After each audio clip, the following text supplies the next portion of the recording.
Praise the lord. ఈరోజు వాక్యాంశము యెషయా గ్రంథం 38వ అధ్యాయం 17వ వచనం.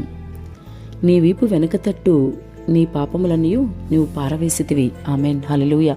ప్రభు ఈ వాక్య భాగం నుండి ఈరోజు మనతో ఏం మాట్లాడుతున్నారో చూద్దాం. చాలా వివరంగా యెషయా చెప్తున్నాడు, నీ వీపు వెనక తట్టు నీ పాపములన్నయు నీవు పారవేసితివి అని. అంటే దేవుడి గురించి మాట్లాడుతున్నాడు. దేవుడు ఎట్లాంటి వాడు అని యెషయా చెప్తున్నాడు. నిజమే సహోదరి సహోదరుడా, మన పాపాలన్నీ కూడా యేసు తన వీపు వెనక వైపు వేసుకున్నాడు. వాటిని మరెన్నడూ జ్ఞాపకం చేసుకోడు. ఈ మాట నిజంగా ఎంతో సంతోషాన్ని ఇస్తుంది. మరి నీ పరిస్థితి ఏంటి? ఈరోజు నీవెలా ఉన్నావు? నీ ఆత్మీయ జీవితం ఎలా ఉంది? ఎటువంటి వ్యక్తివి నీవు? యేసు నీ జీవితంలోకి ఆహ్వానించాక కూడా ఇంకా నువ్వు పాపం చేస్తూ ఉన్నావా? పాపంలోనే ఉంటూ పాపాన్ని ప్రోత్సహించుకుంటూ పోతున్నావా? ప్రభు గాయాన్ని నువ్వు పాపం చేస్తూ వెళ్తే మాటిమాటికి రేపినట్లేగా పరిశుద్ధంగా నీ ప్రభులాగా జీవించలేకపోతున్నావా?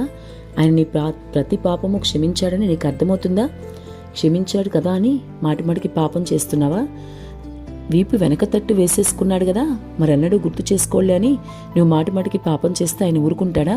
జాగ్రత్త సుమా.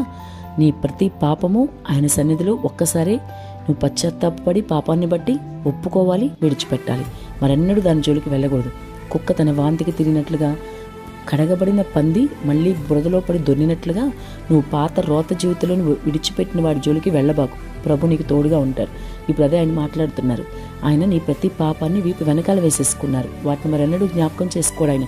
అది మీ సొంత కుటుంబ సభ్యులైనా, సొంత వారైనా, అమ్మ, నాన్న, అక్క, చెల్లి, భర్త, భార్య, పిల్లలు ఎవరైనా సరే పాపాన్ని మరి నువ్వు ఏదైనా తప్పు చేస్తే వాళ్ళు క్షమించాలని చెప్తారే కానీ క్షమించలేరు.